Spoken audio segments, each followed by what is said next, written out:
I suddenly opened my eyes, the pungent smell of disinfectant instantly replaced by the faint mustiness of an old wooden bed.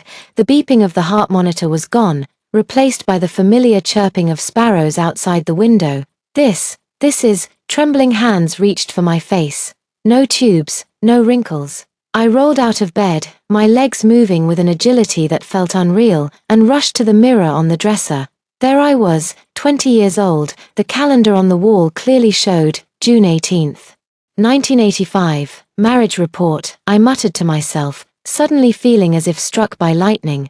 This was 3 days before my engagement to Enzo Song, and the starting point of my tragic life. Memories came flooding back like a tide. In my past life, I married Enzo Song but lived like a slave, my sickly father, blind mother, and a frail daughter. The burden of the entire family fell on my shoulders alone, and Enzo Song, under the pretense of caring for his comrade's widow.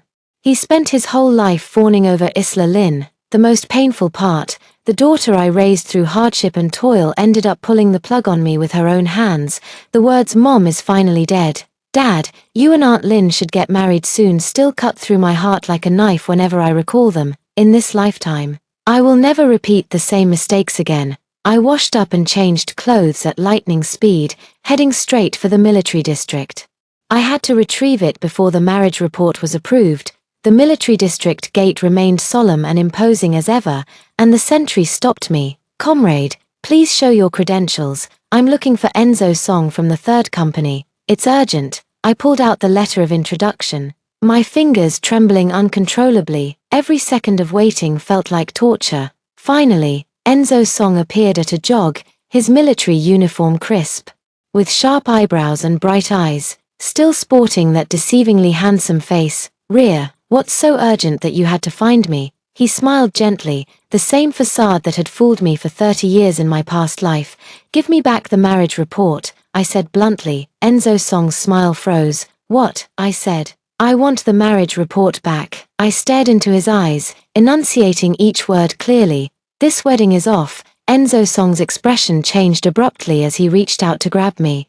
"Don't be ridiculous. Did someone say something to you about Isla Lin?" "I can explain." "What is there to explain?" "That you and your comrade's widow share a deep bond." I sneered repeatedly. "Enzo Song, your comradeship sure comes at a high price." Enzo Song staggered back as if struck by lightning. "You? How could you think that way?" "Ha," I sneered, stepping closer, "because you would do exactly that." "Rear," Enzo Song suddenly raised his voice.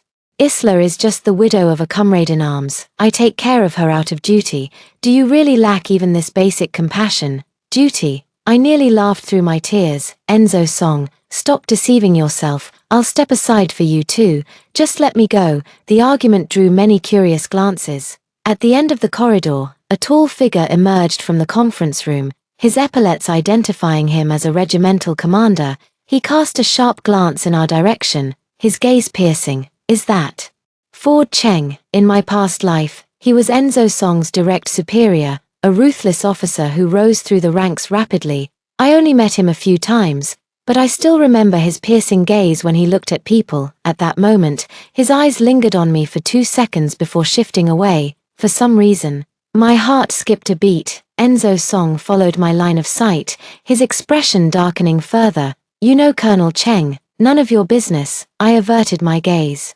"I must get the marriage report back today." Enzo Song gritted his teeth. "It's already submitted, can't take it back." "Then withdraw it." I stood my ground. "Otherwise, I won't mind going to the political department to talk about your comradeship with Isla Lin." Enzo Song turned pale. Of course he was afraid. In his previous life, his promotion was blocked precisely because of conduct issues. "All right," he finally relented. "I'll apply to withdraw it today." I turned to leave but paused. "Oh, and tell Isla Lin to pay back the 320 yuan she owes me within 3 days, or I'll go to her workplace to collect it." Enzo Song widened his eyes. "When did she ever borrow money from you?" "Last year when her son was hospitalized, last month when her house was being renovated." I recounted meticulously. "Do I need to list out every single transaction for you?" The sky was a clear, pristine blue as I left the military district. I took a deep breath, savoring the first taste of relief after my rebirth. This time, I will live for myself. Clutching the withdrawn marriage report, I stepped out of the military district gate. The summer sun blazed fiercely on my face, yet it left me feeling more clear-headed than ever before. 3 decades of suffering in my past life were finally severed completely at this moment. Just as I reached the doorstep, I saw my mother groping her way out of the main room. Her eyesight was poor, but her hearing was exceptionally sharp. I quickly stepped forward to support her. "Mom, I'm back. How did it go? Did you get everything settled?" Mother asked in a hushed voice, her fingers tightly clutching my sleeve. I nodded, then realizing she couldn't see, I spoke up, "Yes, I've got the marriage report back." Mother's body trembled as she sighed. "Your father went to the supply and marketing cooperative. When he comes back." "Oh, child, why do you suddenly want to break off the engagement? Isn't that young man Enzo Song quite good?" I helped her into the house and poured her a glass of water. "Mom, there are some things I can't explain to you in detail right now, but I promise, this decision is the right one." On the 8 Immortals table in the main room still lay the betrothal gifts the Song family had sent a few days ago. 2 pounds of brown sugar and a piece of Dacron fabric. In my past life, these things had moved me deeply, but now, looking at them, I could only feel irony. "My dear," Mother groped for my hand, "I'm not trying to interfere, I'm just worried. If word gets out about breaking off the engagement, how will you ever?" I gripped my mother's rough hand in return. "Mom, which is more important? Reputation or life?" My words stunned my mother, leaving her speechless for a long while. I got up and returned to my room, rummaging through the bottom drawer to pull out a notebook. It was a ledger from my past life.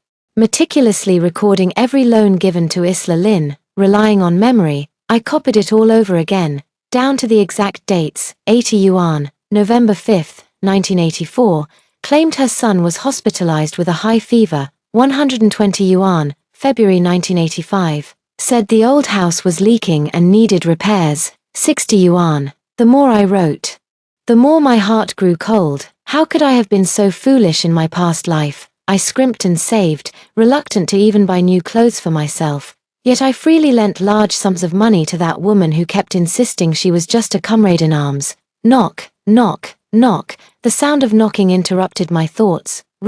"Your father is back." Mother's voice came from outside the door, tinged with unease. I took a deep breath, tucked away the IOU, and stepped out of the room. Father was sitting in the wicker chair in the main hall, his face frighteningly dark. His health was poor, suffering from severe emphysema, and at that moment, he was wheezing heavily. "Dad," I called softly, "have you lost your mind?" Father slammed the table abruptly, causing the teacup to rattle loudly. "A good match like the Song family, and you just call it off? Do you have any idea how many people are eyeing this marriage?" I calmly walked up to my father and knelt down before him. "Dad, I know you're angry, but your daughter has no other choice. What kind of choice could drive you to do such a foolish thing?" Father coughed in anger. "Do you realize how our family can hold our heads up in the village after you broke off this engagement?" I raised my head and looked straight into my father's eyes. "Dad, if I told you that Enzo Song's heart belongs to someone else, and marrying him would only bring me suffering, would you still insist that I marry him?" Father froze. His coughing stopped abruptly. What did you say? He has a so-called comrade's widow named Isla Lynn." "Dad, you must have heard of her," I said with a bitter smile. "Enzo Song cares for her more than his own mother. Marrying into that family would just make me their unpaid maid." Mom's cane clattered to the floor. "That Isla Lynn, didn't her husband die at the border last year?" "That's her." I nodded. "Enzo Song keeps saying it's about taking care of a comrade's family, but in reality..." I didn't finish the sentence, but my parents understood. Dad's expression gradually softened as he reached out to pull me up. "Sweetheart, you can't make such claims lightly. Do you have any proof?" I pulled out the newly written list of IOUs. "This is the money I lent to Isla Lynn. Each transaction is well documented. Every time she borrowed money, she came to me through Enzo Song." Father took the note, squinted at it for a long time, then suddenly slammed it on the table. "Damn it. I'm going to the Song family to settle this right now." "Dad," I quickly stopped him. "Don't act in haste. We need to think this through carefully. First, return the betrothal gifts. As for the rest, I have my own plans." Father stared at me for a long while before finally letting out a deep sigh. "My daughter, you've grown up." As we were speaking, A sudden commotion erupted outside the courtyard gate, followed by a sharp female voice. "Rear GU, come out here." My heart skipped a beat. It was Isla Lynn's voice. "Who is that?" my mother asked nervously. "It's nothing, Mom. You and Dad stay inside. I'll go check," I reassured her, patting her hand before walking alone toward the courtyard gate. Opening the door, Isla Lynn was indeed standing outside. Accompanied by a few curious neighbors, she was wearing a light blue polyester shirt today, her hair neatly combed, looking utterly pitiful. "Rear GU, what do you mean by this?" Her eyes reddened the moment she saw me. "Why are you slandering me and Captain Song?" I sneered. "What exactly am I slandering you about? You've been spreading rumors everywhere about me and Captain Song having an improper relationship, even forcing him to break off the engagement." Isla Lynn wiped her tears. "I'm a widow who's lived with integrity. How dare you tarnish my reputation like this?" The neighbors around began to whisper, and the way they looked at me grew strange. The me from my past life might have been intimidated by this scene, but now, Isla Lynn, I leisurely pulled out the IOU from my pocket. "Since you're here, you might as well return the money you owe me, $320, not a cent less." Isla Lynn's face instantly paled. What nonsense are you talking about? When did I ever borrow money from you?" "On November 5th last year, your son had a fever and was hospitalized. You borrowed $80. This February. You said your hometown house was leaking. You borrowed $120. Last month." I listed each transaction one by one, my voice so clear that everyone around could hear every word distinctly. Isla Lynn's face turned red and then pale. "You're spewing nonsense. Show me the IOU if you dare." "IOU?" I smiled faintly. "Every time you borrowed money, it was through Enzo Song, saying you were too embarrassed to ask me directly. Now you're denying it. You. Isla Lynn trembled with rage. Suddenly turning to the onlookers, "Everyone, be the judge. She couldn't call off the engagement, so now she's slandering me, a widow like me, raising a child alone. Is it easy?" The crowd began to point fingers at me. Just as I was about to retort, a deep, authoritative male voice suddenly came from the back of the crowd. "I can testify that everything Comrade GU said is true." The crowd automatically parted as a tall figure approached. It was Ford Cheng. He wasn't wearing his military uniform today, but his upright posture and sharp gaze still made him instantly recognizable. Isla Lynn's face turned deathly pale in an instant. "See Commander Cheng, how did you?" Without even glancing at her, Ford Cheng walked straight up to me. "Comrade GU, the military district has accepted your application to withdraw the marriage report. Here's the receipt. I've brought it for you." He handed me a document stamped with a red seal, then turned to the crowd.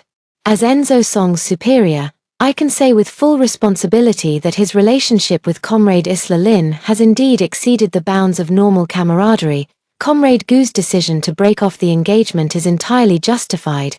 These words exploded like a bomb, leaving Isla Lynn pale and shaken. She opened her mouth as if to defend herself, but in the end, she said nothing and turned to push through the crowd, running away. The neighbors, seeing this, awkwardly dispersed as well. "Thank you, Regimental Commander Cheng," I said sincerely. "I didn't expect such a small matter to trouble you to come in person." Ford Cheng shook his head. "No trouble at all. I happen to have a meeting in the county, so it's on my way." He paused, lowering his voice slightly. "Isla Lynn won't let this go easily. Be careful these days." I was somewhat surprised that he would warn me about this and nodded. "I will."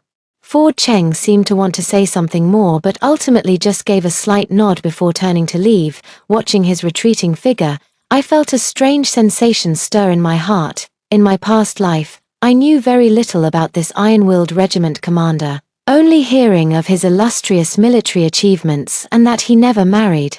Now, it seems he isn't as cold-blooded and ruthless as the rumors made him out to be. Back in the house, my parents eagerly asked about the situation. I gave them a brief account, naturally omitting the part about Ford Cheng. It wasn't the right time to explain yet. "Sweetheart, this whole mess," my father said anxiously. "Isla Lynn definitely won't let it go so easily." "Dad, don't worry," I reassured him. "We'll cross that bridge when we come to it." Lying in bed at night, I tossed and turned. Ford Cheng's appearance today was too strange. Why did he help me? Was it really a coincidence? Or, my thoughts were interrupted by a noise outside the window. Alert, I sat up and heard rustling sounds near the courtyard wall. Quietly getting out of bed, I peeked through the window crack. Under the moonlight, a familiar figure was pasting something on my courtyard wall. It's Isla Lynn. She's putting up a big character poster, furious. I was about to rush out when suddenly another figure emerged from the shadows and tore down the not yet secured poster. Comrade Isla Lynn, what are you doing in the dead of night? It was Ford Cheng's voice. I was stunned. How could he be near my home? Isla Lynn let out a terrified scream, and upon seeing who it was, she was utterly petrified. See Commander Cheng, slandering a soldier's fiancé will land you in military court. Ford Cheng's voice was as cold as ice. Go home now. Report to my office at 8 tomorrow morning. Isla Lynn nodded shakily and stumbled away in a hurry. Ford Cheng stood still, looking up at my window. I quickly pulled back, my heart pounding like thunder. Did he see me? Or, when I looked outside again, the courtyard was empty, with only moonlight quietly spilling on the ground. The morning sunlight streamed through the window lattice as I got up early, burying last night's shock and confusion deep in my heart. Today, there was something far more important to do, formally calling off the engagement with the Song family. Mother fumbled as she straightened my collar, her fingers trembling slightly. Sweetheart, are you really going alone? Let your father go with you. Mom, I need to settle this matter myself. I fastened the last button and carefully placed the withdrawn marriage application and betrothal gift list into the cloth bag. Father sat on the doorstep smoking, his cough intermittent. Old Master Song isn't an easy man to talk to. Dad, don't worry. I crouched down to meet his eyes at the same level. We GU family members aren't pushovers. As I stepped out of the courtyard gate, Aunt Wang from next door craned her neck to peek around. I knew last night's incident had already spread. Isla Lynn being caught red-handed by Ford Cheng. This news traveled faster than the wind. The Song family lived in the military compound. After I showed my letter of introduction, the sentry gave me a strange look before letting me in. Just as I reached the building where the Songs lived, I heard the sound of things being thrown upstairs. You useless thing. Can't even handle a woman. Old Man Song's roar could be heard throughout the entire building. I took a deep breath and walked up the stairs. Just as I reached the door, I heard Enzo Song pleading in a subdued voice. Dad, please don't be angry. Rear GU was just confused for a moment. My hand, poised to knock, froze mid-air as the door suddenly swung open from inside. Enzo Song stood in the doorway, his military uniform crumpled, with dark circles under his eyes. Clearly, he hadn't slept all night. Rear, he froze for a moment before his face lit up with delight. Have you changed your mind? I took half a step back, avoiding his outstretched hand. I'm here to formally break off the engagement. Enzo Song's smile stiffened. Inside the house, Mr. and Mrs. Song rushed out at the sound of voices.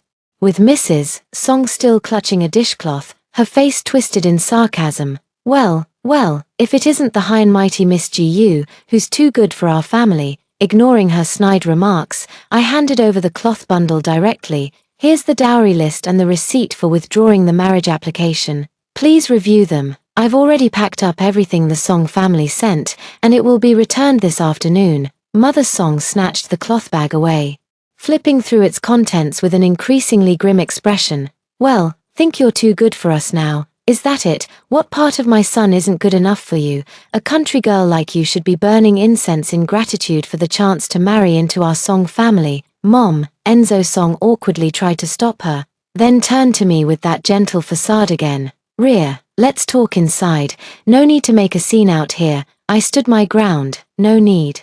I came today to make things clear. From now on, we're free to marry whomever we choose. We have nothing to do with each other anymore. Mother Song trembled with rage. You must have found someone higher up, haven't you? I heard Colonel Cheng personally visited your home last night. So you've latched onto an even bigger official now. These words felt like a bucket of cold water poured over my head. I hadn't expected the rumors to spread this far. Nor did I anticipate Ford Cheng getting dragged into it. You should be responsible for your words. My voice turned icy. Regimental Commander Cheng was just doing his duty. As for your son, his questionable relationship with that widow, who in the entire military district doesn't know about it, Mrs. Song raised her hand, about to slap me. Enzo Song quickly stopped her. Mom, don't do this. He turned to me. his eyes pleading, "Ria, can we talk alone, please?" Looking at him like this, the me from my past life would have softened, but now, I just find it ridiculous. Enzo song, let's part on good terms. I turned to leave. Is it because of Isla Lynn? Enzo song suddenly shouted, I've already told you it's just camaraderie. Her husband died saving me. It's only natural I take care of her. I stopped but didn't turn back. Then marry her. Why drag me into this? The words stabbed into Enzo Song's heart like a knife. He staggered back 2 steps, his face deathly pale. Seeing this, Mrs. Song rushed over like a madwoman. Get out of here, you ungrateful wretch. Let's see what kind of respectable family would ever marry you. I walked downstairs without looking back, the sound of Mrs. Song's hysterical curses and Enzo Song's feeble attempts to dissuade her fading behind me. As I left the military compound, the sentry's gaze was full of pity. Apparently, Mrs. Song's voice was loud enough to be heard far and wide. The sky was overcast, and the distant rumble of thunder echoed. I quickened my pace toward home, my mind already calculating the next steps. Breaking off the engagement was just the first move. There was still a long road ahead to completely alter the fate of my past life. Halfway there, raindrops as big as beans began to pelt down. I hurriedly took shelter under a locust tree by the roadside, but the rain grew heavier, and the canopy offered little protection. Comrade GU, a large black umbrella suddenly appeared above my head, and the familiar voice made my heart skip a beat. Turning around, I saw Ford Cheng standing just half a step behind me, his military uniform impeccably straight, his features as sharp as if carved by a knife. Regiment Commander Cheng. I was too startled to move. How did you? I was just passing by on my way to a meeting in the county town, he said casually, as if it were truly a coincidence. But I knew the military district didn't take this route to the county at all. Raindrops trickled down the brim of his hat, a few clinging to his thick lashes, refracting tiny glimmers of sunlight. We stood so close that I could catch the faint scent of soap on him, mingled with the freshness of the rain. Thank you, I said as I took the umbrella handle.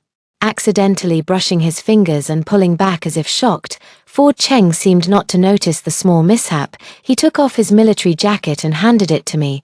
Put this on, don't catch a cold. Only then did I realize I was indeed trembling, not just from the cold, but also from the tense confrontation at the Song residence earlier. After a moment's hesitation, I took the coat and draped it over my shoulders. The warmth from the garment enveloped me, instantly dispelling the chill.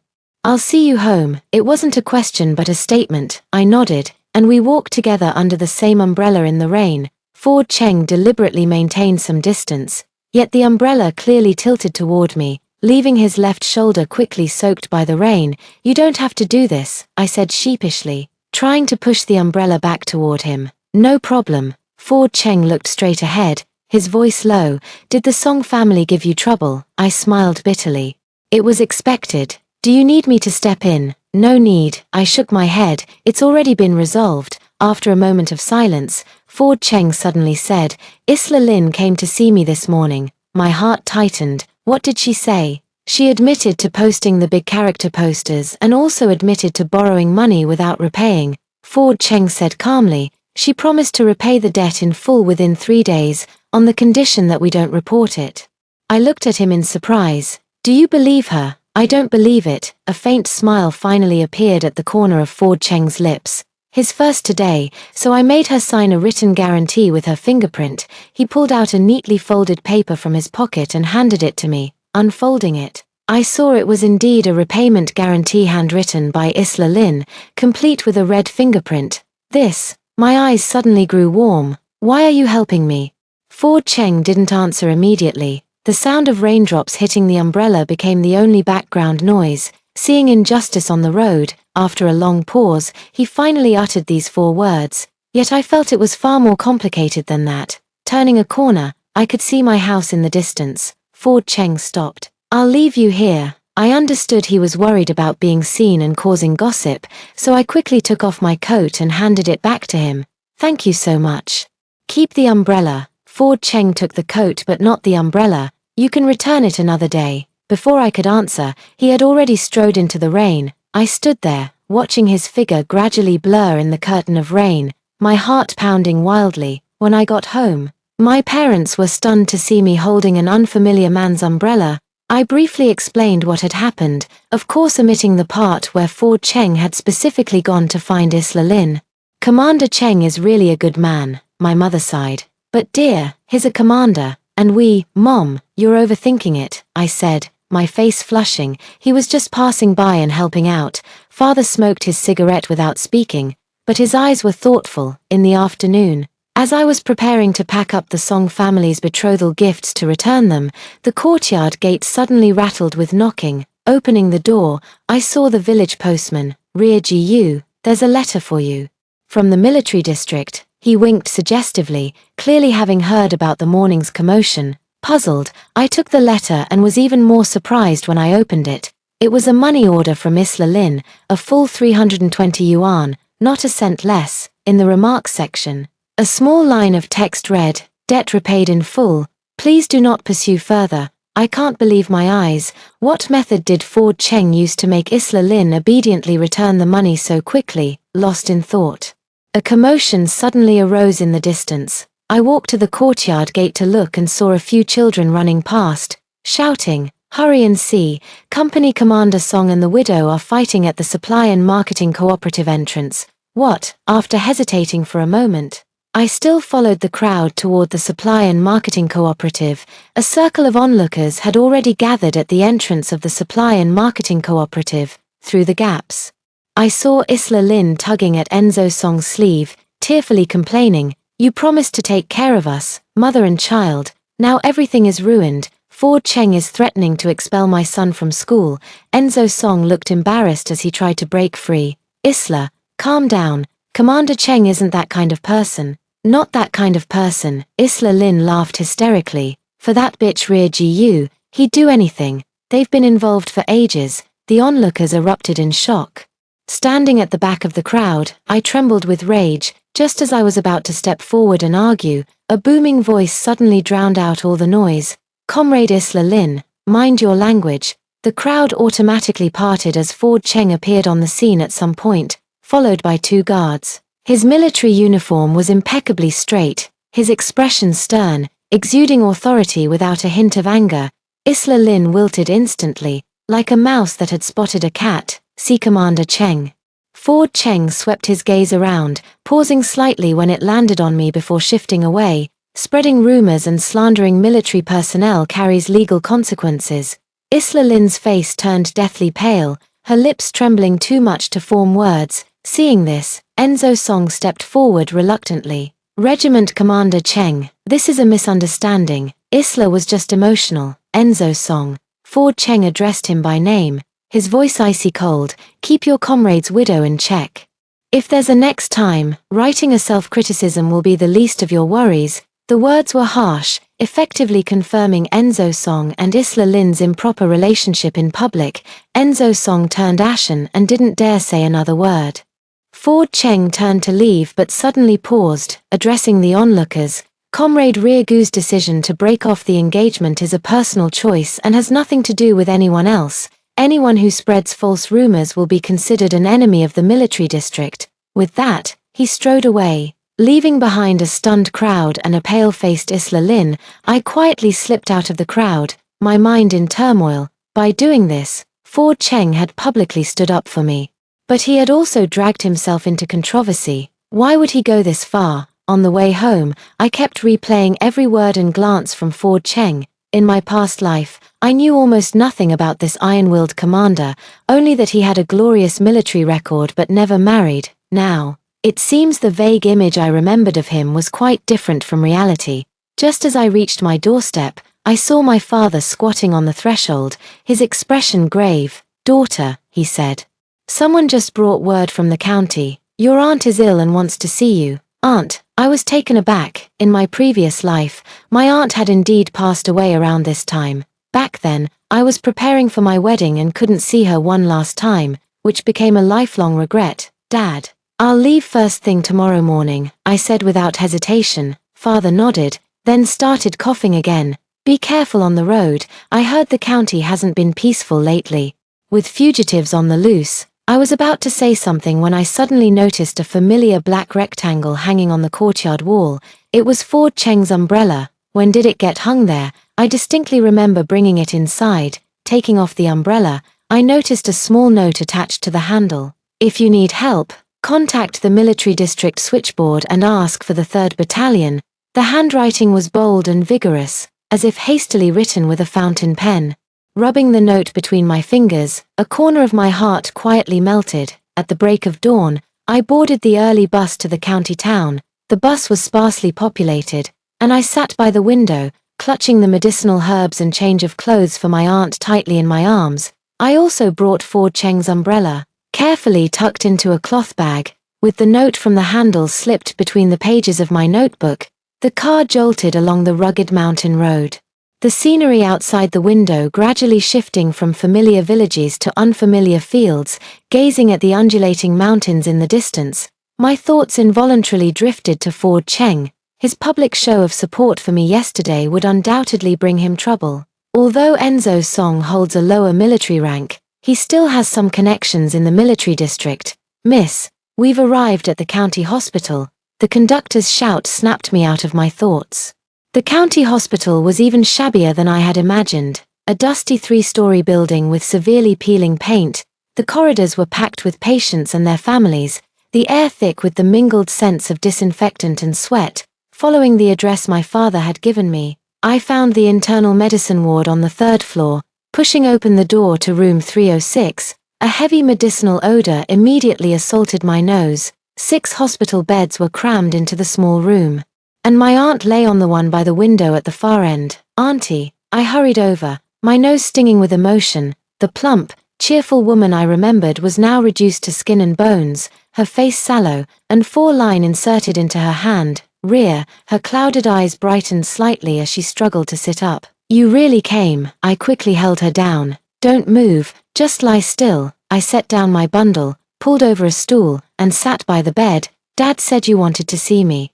Auntie grasped my hand. Her palm was burning hot. Silly child, I was afraid if I didn't call for you now, it'd be too late. Auntie, my throat tightened. Don't talk like that. You'll get better. Auntie shook her head, then suddenly lowered her voice. Rear, I heard you called off the engagement. I was taken aback, not expecting the news to spread so quickly. Yes, it happened yesterday. Good, well done in breaking it off. Aunt unexpectedly slapped the edge of the bed. That Song boy isn't worthy of you. I looked at her in surprise. You know Enzo Song, more than just knowing. Aunt gave a cold laugh, then started coughing violently. I quickly patted her back, waiting for her to catch her breath before continuing. That guy accompanied Isla Lin to the county hospital last year for a checkup. I saw them hugging and clinging to each other around the corner of the hallway with my own eyes. I wanted to tell you back then, but I was afraid. My heart skipped a beat. So my aunt had known all along. If I had come to see her one last time in my previous life, would I have discovered Enzo Song's true nature earlier? Auntie, it's all in the past now. I comforted her softly. I'm doing well now. My aunt stared at me intently and suddenly said, I heard a regiment commander stood up for you yesterday. My face grew warm. How do you even know about that? Hospitals are full of gossipy people, my aunt said with a mysterious wink. What's the regiment leader's name? Ford Cheng, I answered softly, my heart inexplicably racing. My aunt suddenly widened her eyes and grabbed my wrist. Ford Cheng from the 3rd Battalion. I was startled by her reaction. Yes, what's wrong? Aunt let go of my hand and murmured thoughtfully, fate, truly fate.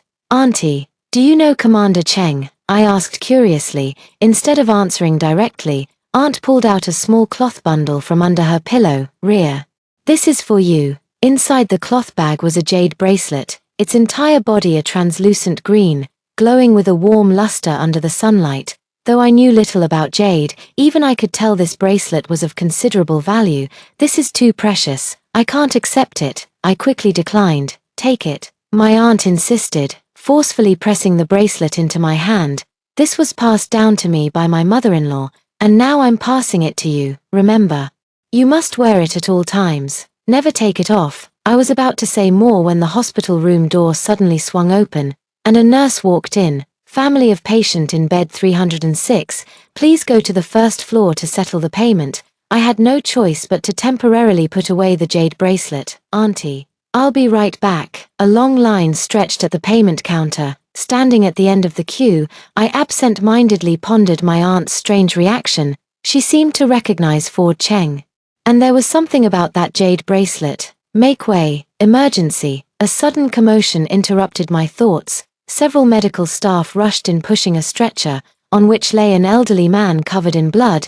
The crowd hastily parted to make way, and as I retreated to the wall, I suddenly spotted a familiar tall figure at the end of the corridor, Ford Cheng. What was he doing here? Dressed in casual clothes, he was speaking with a white-haired elderly military doctor, his expression grave. I instinctively wanted to go over and greet him, but then thought better of it. They seemed to be discussing something important, with the old military doctor visibly agitated, occasionally patting Ford Cheng on the shoulder, after paying the fee. I hesitated about whether to go over and say hello. Just then, Ford Cheng suddenly turned his head, his gaze directly meeting mine. He clearly paused for a moment, then said something to the old military doctor before striding toward me. Comrade Gu, what are you doing here? Ford Cheng frowned slightly, his voice carrying a hint of barely noticeable concern. My aunt is sick. I'm here to take care of her. I looked up at him, sunlight streaming in through the corridor window, casting a golden edge around his resolute profile. Regimental Commander Cheng. How did you? Follow-up appointment, he replied briefly, his gaze falling on the payment slip in my hand. Having trouble with the medical fees? No, I quickly shook my head. It's all taken care of. Ford Cheng nodded, silent for a moment before suddenly asking, you're taking care of the patient alone? Where are you staying at night? I'll just stay in the ward to keep watch. I smiled. It's fine. I used to. Before I could finish, a nurse hurried over. Regiment Commander Cheng, Director Li asked for you. Said the test results are out. Ford Cheng's expression changed abruptly. After hastily telling me, stay safe, he quickly followed the nurse out. Standing there, I watched his tall, straight figure disappear around the corner of the hallway, my mind filled with questions. Back in the ward, my aunt was already asleep. I quietly set down my things and took out the jade bracelet to examine it closely. In the sunlight, faint patterns seemed to emerge within the jade, resembling some sort of design, but they were too indistinct to make out clearly. That's a mandarin duck, Aunt suddenly spoke, startling me. Are you awake? I put away the jade bracelet. Would you like some water? Aunt shook her head, her eyes fixed intently on the jade bracelet in my hand. Ria, do you know the origin of this bracelet? I shook my head. This is the Cheng family heirloom, Aunt said astonishingly. What? My hand trembled, nearly dropping the jade bracelet. My aunt motioned for me to help her sit up. Leaning against the pillow, she began slowly. 20 years ago, my husband, your uncle, saved a company commander on the battlefield. To repay the kindness, that commander gave him a family heirloom jade bracelet. My heart pounded like a drum. That commander, was his surname Cheng? Cheng Jigua? My aunt nodded. Ford Cheng's father. I was so shocked I couldn't speak. No wonder Auntie had such a strong reaction when she heard Ford Cheng's name. Auntie grasped my hand. Ria, this bracelet was meant to be passed down to my daughter, but unfortunately I never had children. Now that it's going to you, it must be fate. But Auntie, this is too precious. And besides what? Auntie's sharp gaze seemed to see right through me.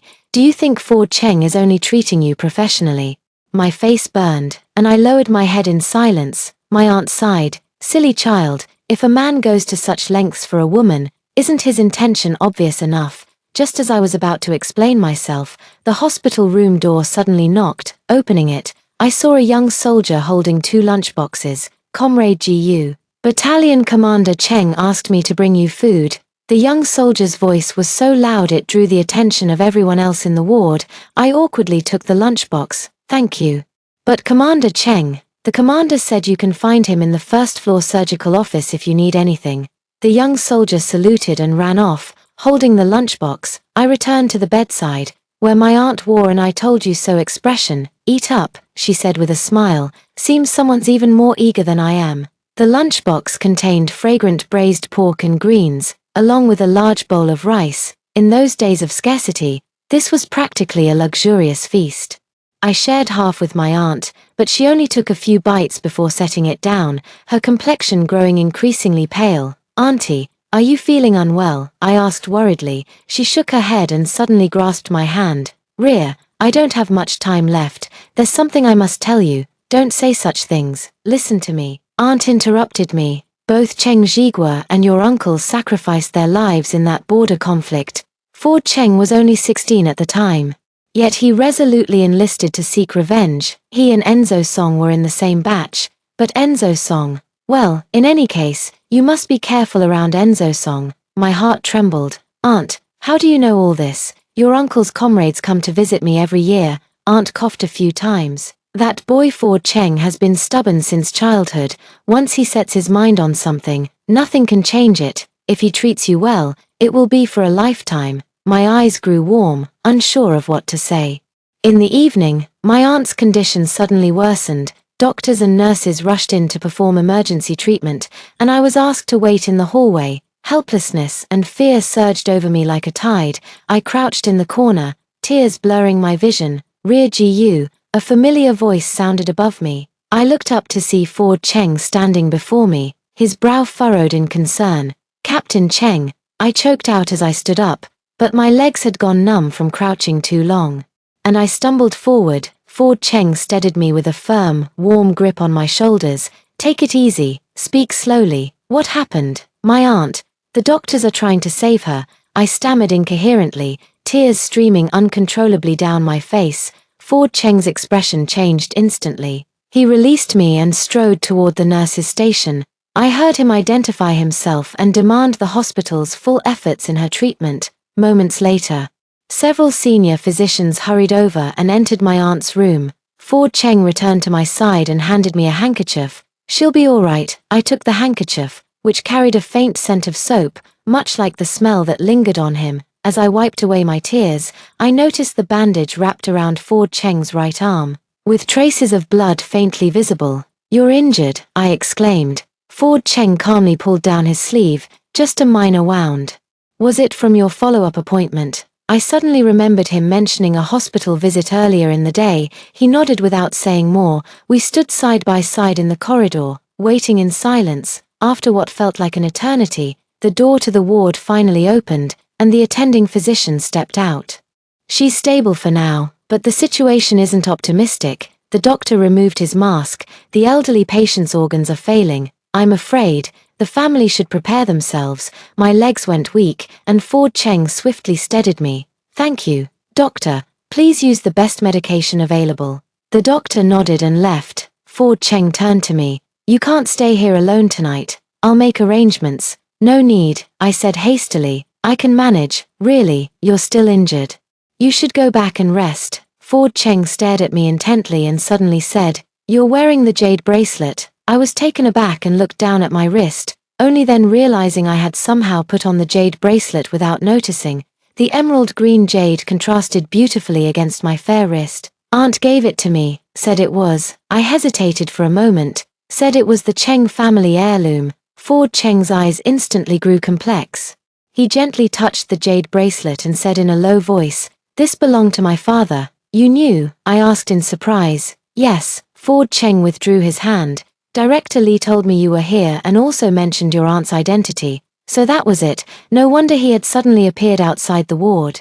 Regiment Commander Cheng, this bracelet is too precious. I really shouldn't. Keep it on. Ford Cheng interrupted me. It suits you well. Our eyes met.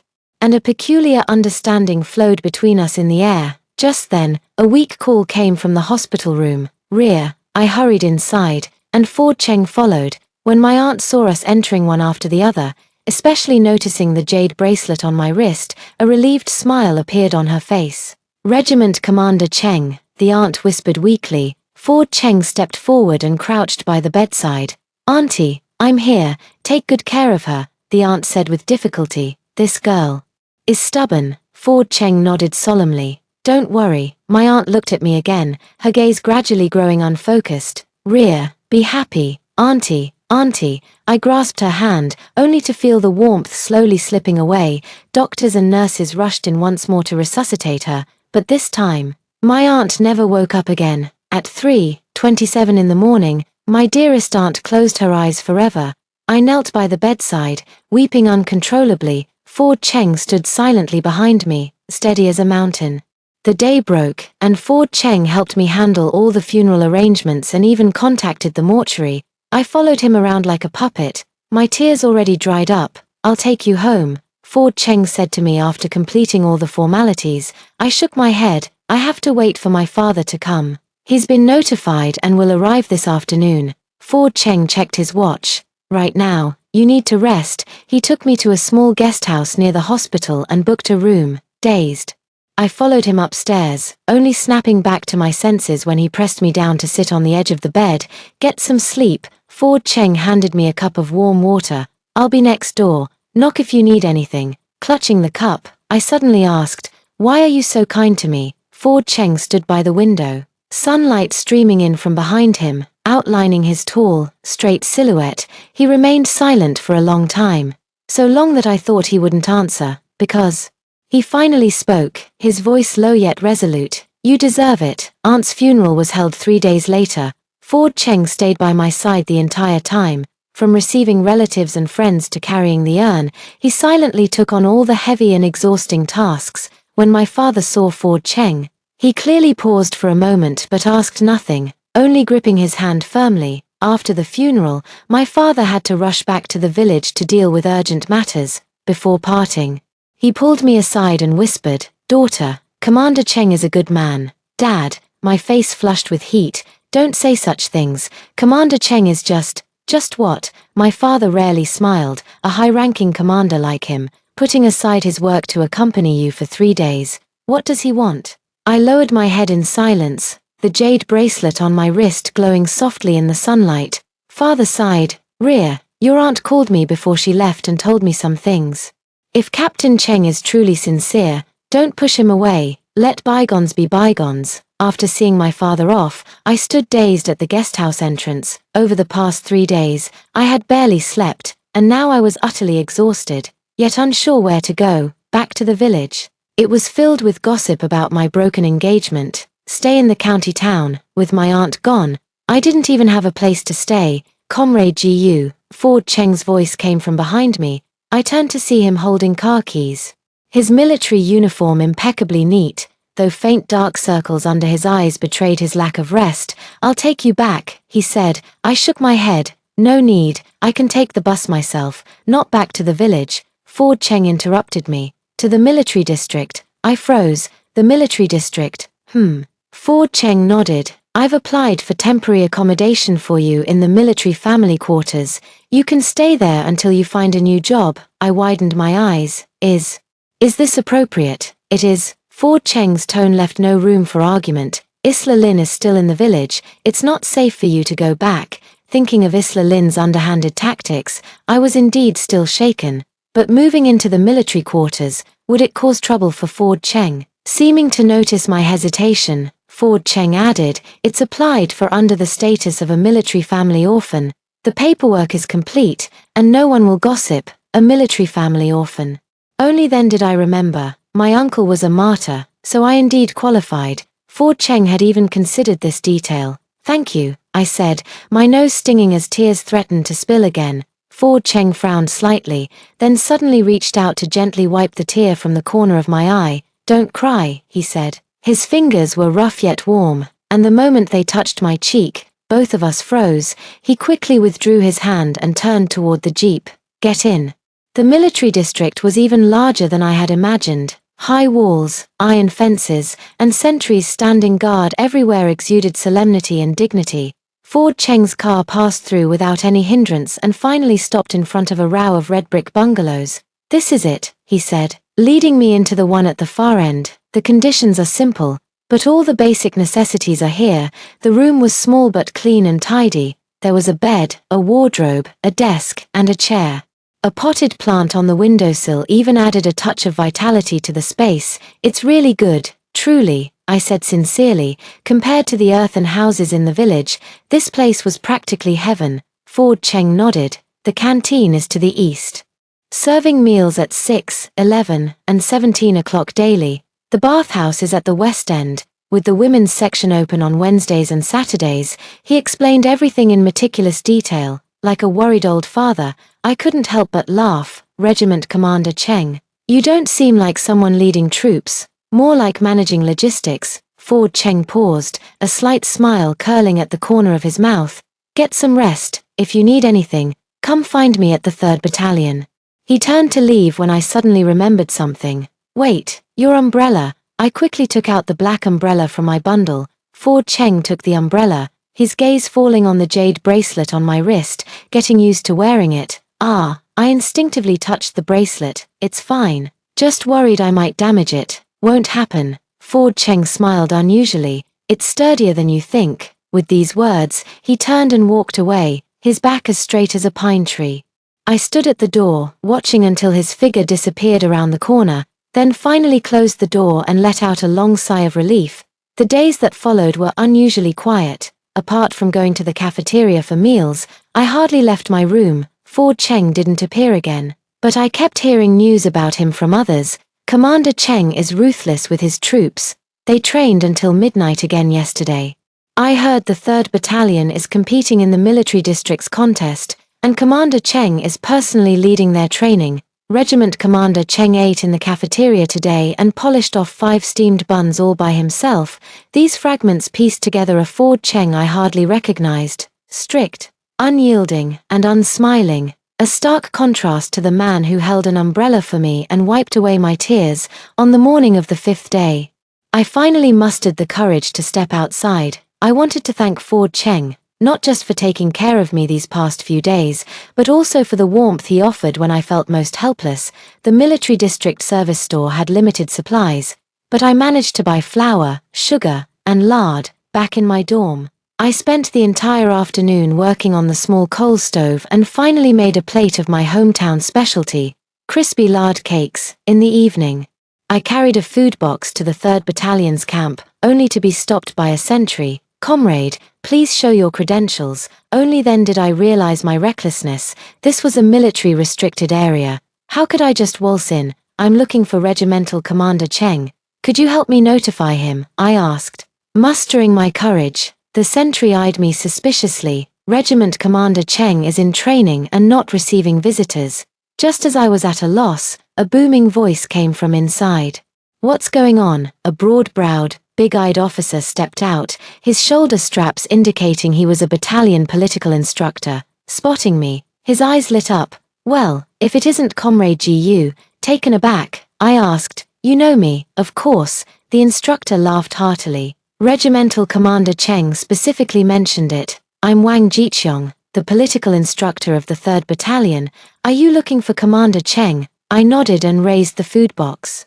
I made some pastries and wanted to thank Commander Cheng. Pastries? Wang Jiqiong's eyes widened, and he immediately turned to shout inside, Old Cheng, come out quick. Someone brought pastries. I was so embarrassed I wished I could disappear into the ground. Soon, the sound of orderly running footsteps approached from a distance, and Ford Cheng appeared at the door with a squad of soldiers, dressed in training gear and drenched in sweat. He clearly froze when he saw me. Comrade GU. Blushing, I handed over the food box. I made some butter pastries, to thank you for taking care of me these past few days.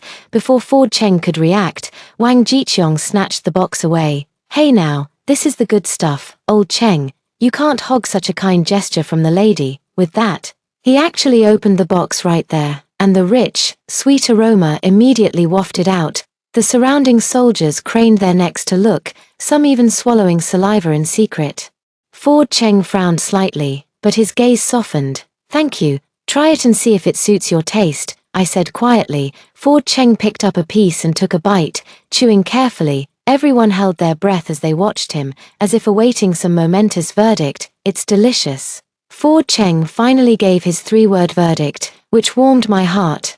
Really, let me try. Wang Jiqiong couldn't wait to grab a piece and stuff it into his mouth, immediately widening his eyes in amazement. Wow, this is incredibly delicious, Comrade GU. Your skills are out of this world. The other soldiers were eager to try as well, but hesitated due to Ford Cheng's presence. Ford Cheng glanced at them, then at me, and suddenly said, come on over, 1 piece each. The soldiers cheered and instantly surrounded me. The food box was emptied in no time, with everyone chiming in with praise. Sister-in-law, your cooking is amazing. Commander Cheng is a lucky man.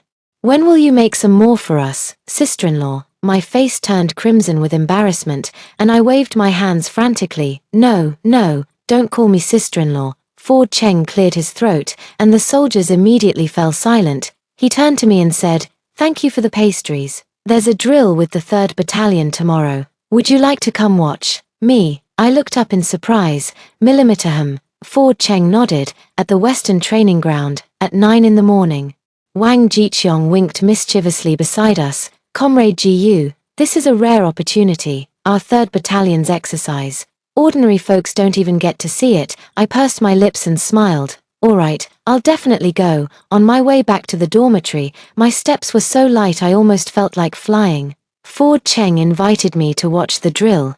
Does this mean he might have feelings for me too? Early the next morning, I deliberately put on my most presentable outfit, a light blue Dacron shirt and black trousers, and styled my hair into 2 braids.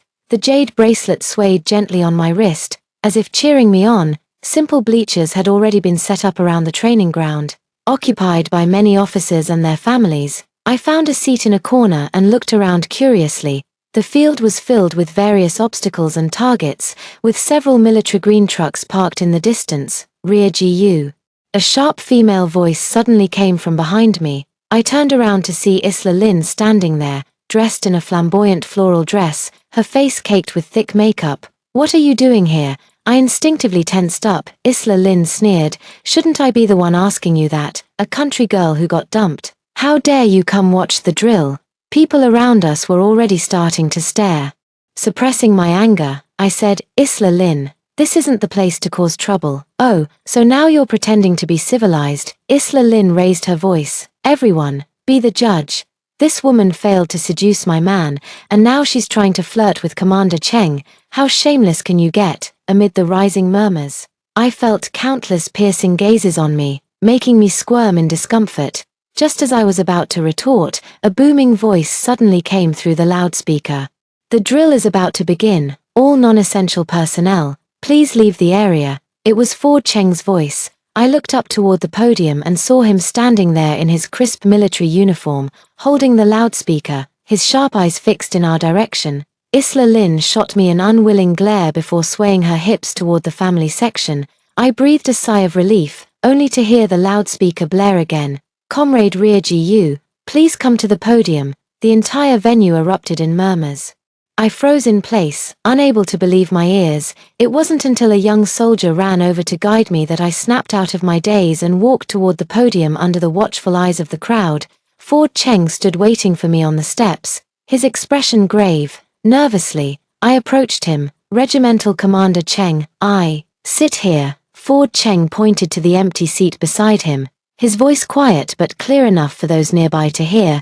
"You'll have a better view." I sat down, flattered yet nervous, my heart pounding like a drum. The stage was filled with high-ranking officers, and as a civilian among them, I felt utterly out of place. Ford Cheng seemed to sense my unease and whispered, "Focus on the drill." At the sound of the command, the exercise officially began. The soldiers moved like tigers descending a mountain, scaling walls, crossing trenches, firing with precision, each action crisp and exhilarating.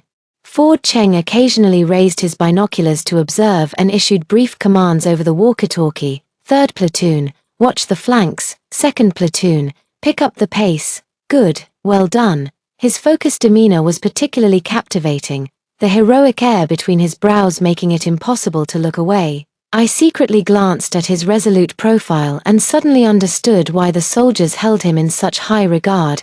This innate leadership quality couldn't be faked. Halfway through the drill, an unexpected incident occurred. A truck suddenly lost control while passing through an obstacle and veered toward the spectator stands. The crowd immediately panicked, with screams erupting everywhere. At the critical moment, Ford Cheng dashed down from the podium and shouted into his walkie-talkie, "Third Company, intercept now." Several soldiers lunged forward and managed to stop the out-of-control truck with their own bodies, with the crisis averted. Everyone let out a collective sigh of relief. Ford Cheng turned to me, a flicker of concern in his eyes. "Are you all right?" I shook my head, but then noticed his right arm. A dark red stain was seeping through the military uniform's cuff. An old wound had reopened. "Your arm," I exclaimed. Ford Cheng frowned and quickly pulled down his sleeve. It's nothing. After the exercise, Ford Cheng was surrounded by a group of officers discussing tactics. I stood not far away, hesitating whether to approach and remind him to tend to his wound. Just then, Isla Lin appeared out of nowhere, blocking my path. Feeling proud now, she said sarcastically, sitting on the podium. Quite the spectacle, aren't you? I couldn't be bothered to respond and turned to leave. Isla Lin grabbed my wrist. Don't think you're something special just because you've latched onto Ford Cheng. He's only taking pity on you. I pulled my hand free, the jade bracelet glinting coldly in the sunlight. Isla Lin, must you humiliate yourself in public? The one humiliating herself is you. Isla Lin shrieked, a discarded shoe like you. How dare you, Comrade Isla Lin? Ford Cheng's voice exploded like thunder. He had somehow appeared behind us, his face dark with fury, spreading rumors and slander, disrupting military discipline. Come with me to the political department, Ford Cheng said coldly. Isla Lin turned pale. See Commander Cheng.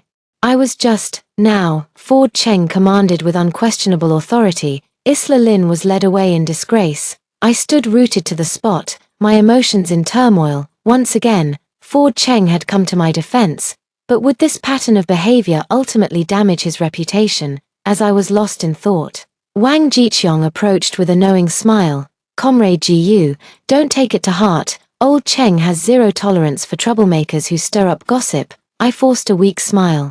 Political instructor Wang, does Regimental Commander Cheng often handle things this way? What do you mean? Wang Jiqiong was taken aback, then burst into laughter. You mean publicly defending a female comrade? Ha ha ha, what a joke. Old Cheng is famously indifferent to women in the military district. You're the first one he's ever shown such concern for. My heart skipped a beat, and my cheeks burned. In the evening, as I was sorting through my aunt's belongings in the dormitory, someone suddenly knocked on the door. Opening it, I saw Wang Jiqiong holding an envelope. Comrade Ji, Old Cheng asked me to deliver this to you, he said, handing over the envelope. He has to write a drill report tonight and can't come in person. I took the envelope. It felt light and airy, and I had no idea what was inside. Wang Jiqiong mysteriously blinked and said, Old Cheng also asked me to pass along that there's a cultural performance at the division auditorium tomorrow at 9 in the morning. You can go check it out if you're interested. A cultural performance? Yeah, Old Cheng is going to give a speech on stage, Wang Jiqiong said with a meaningful look. He usually hates these kinds of events, but today he actually volunteered. Don't you think that's strange? After seeing Wang Jiqiong off, I couldn't wait to open the envelope. Inside were a note and a photograph. The note bore just a simple line, exercise photo, for you to keep as a memento. The photo captured today's exercise scene, grand and imposing. But what made my heart race was the back of the photo. Ford Cheng had written the date and his name in pen, with a small 5-point star drawn beside it. This iron-willed soldier actually had such a delicate side to him.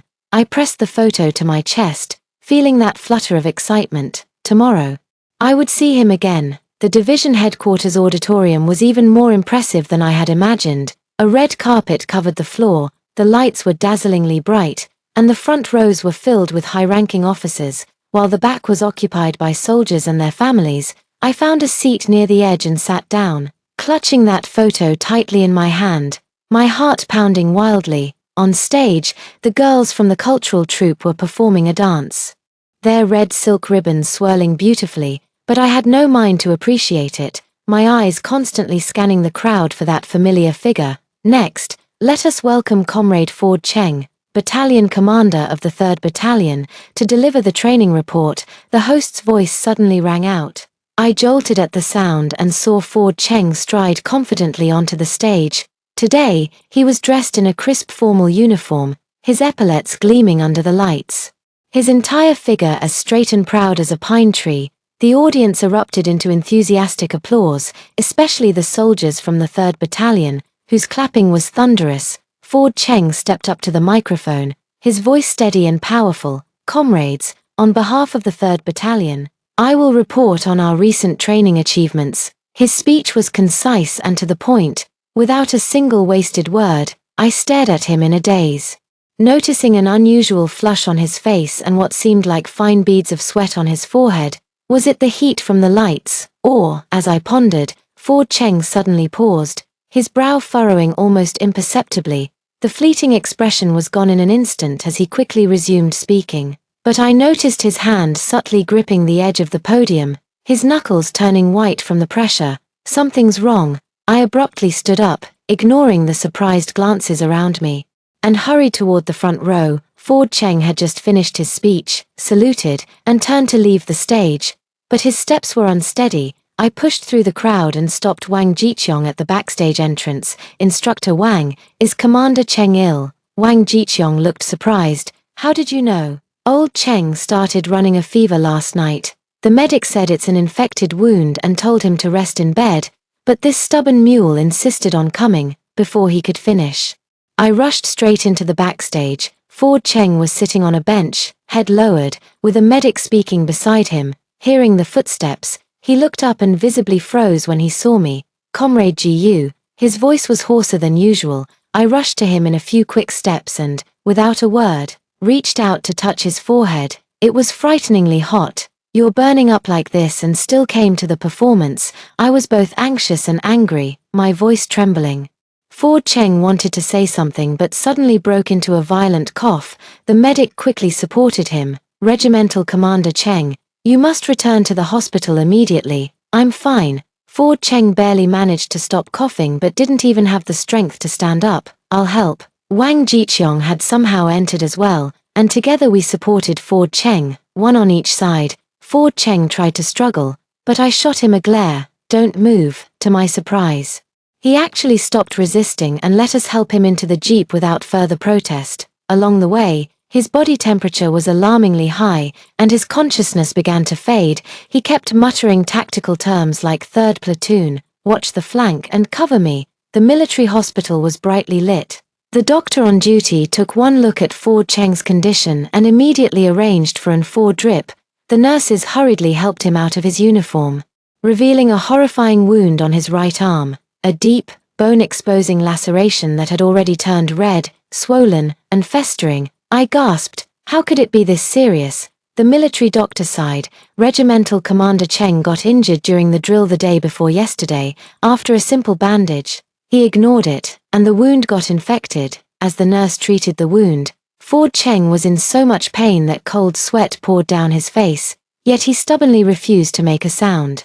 My heart ached for him, and I took the initiative to wipe his sweat with a towel. When my hand touched his face, he suddenly opened his eyes, gazing at me intently. "Rear Gu," he called softly, his voice weak yet tender. "I'm here." I held his hand. "Don't speak anymore, just rest well." Ford Cheng shook his head, staring at me stubbornly. "I'm sorry for making you worry." These words made my nose sting, and I nearly shed tears. This iron-willed man, despite being so severely injured, was only concerned about causing me distress. After the IV was administered, Ford Cheng finally fell into a deep sleep. The medic said someone needed to stay and monitor his temperature changes. Wang Jiqiong was originally going to stay, but I volunteered. "I'll do it. You have training to lead tomorrow." Wang Jiqiong hesitated for a moment, then nodded. "All right, old Cheng will be happy to see you when he wakes up." He lowered his voice. "Comrade Gu. Old Cheng has never known how to take care of himself since childhood. In the future, I'll leave him to you." The implication in his words made my ears burn, but I didn't deny it. Late at night, the ward was left with only me and the sleeping Ford Cheng. Moonlight streamed in through the window, casting a soft silver glow over his resolute face. I gently touched his cheek, seizing this first opportunity to gaze at him so closely and unabashedly. His eyelashes were long, casting faint shadows on his face. His nose was tall and straight, as if carved with a knife. His lips were slightly chapped but still beautifully shaped. As I was lost in admiration, Ford Cheng suddenly stirred uneasily, murmuring in his sleep, "Dad, don't go, it's a trap." I quickly grabbed his hand. "Ford Cheng, having a nightmare?" Ford Cheng didn't wake up, but his brows were tightly furrowed, with fine beads of sweat on his forehead. "Song. Can't be trusted. Retreat quickly." Song. Enzo Song. My heart skipped a beat. Could Ford Cheng's injuries be related to Enzo Song? "Rear Gu, hurry and leave." Ford Cheng's voice suddenly became urgent. Danger. His fingers tightly gripped my wrist with astonishing strength. I endured the pain and softly reassured him, "It's okay, I'm here, you're safe." Under my soothing words, Ford Cheng gradually calmed down, but still refused to let go of my hand. I tried to pull away slightly, but he only held on tighter, murmuring indistinctly, "Don't go." My heart melted, and I simply sat by the bed, letting him hold on. As the night grew deeper, my eyelids began to feel heavy, and before I knew it, I had fallen asleep with my head resting on the edge of the bed. In my drowsy state, I felt someone gently stroking my hair, opening my eyes. I found Ford Cheng already awake, gazing at me tenderly, his fingers still entwined with a strand of my hair. "You're awake," I exclaimed in delight, sitting up straight. "How do you feel?" "Still unwell." Ford Cheng shook his head, his voice still a bit hoarse. "Much better." He paused, then asked, "Have you been here the whole time?" I nodded, suddenly realizing our hands were still intertwined. My face flushed instantly, and I tried to pull my hand back, but Ford Cheng held on even tighter. "Thank you," he said softly, his sincere gaze making my heart race. You're welcome," I stammered in reply. "You've helped me so many times." Ford Cheng shook his head as if wanting to say something, but the sound of the door opening interrupted him. A nurse came in for rounds, and I quickly stood up to make way. After the examination, the nurse said Ford Cheng's fever had subsided considerably, but he still needed further observation. Once she left, the ward was quiet again with just the two of us, and the atmosphere suddenly turned somewhat awkward. "Are you hungry? Should I go get some food?" I broke the silence. Ford Cheng nodded. "Thank you for your trouble." I walked to the door when he suddenly called out to me, "Rear GU." Ford Cheng's gaze fell on the jade bracelet on my wrist. "This bracelet suits you very well." My heart warmed, and I smiled at him before leaving. The hospital cafeteria wasn't open yet, so I had to buy kanji and steamed buns from a breakfast stall outside. When I returned, Ford Cheng was already sitting up, leaning against the headboard and reading documents.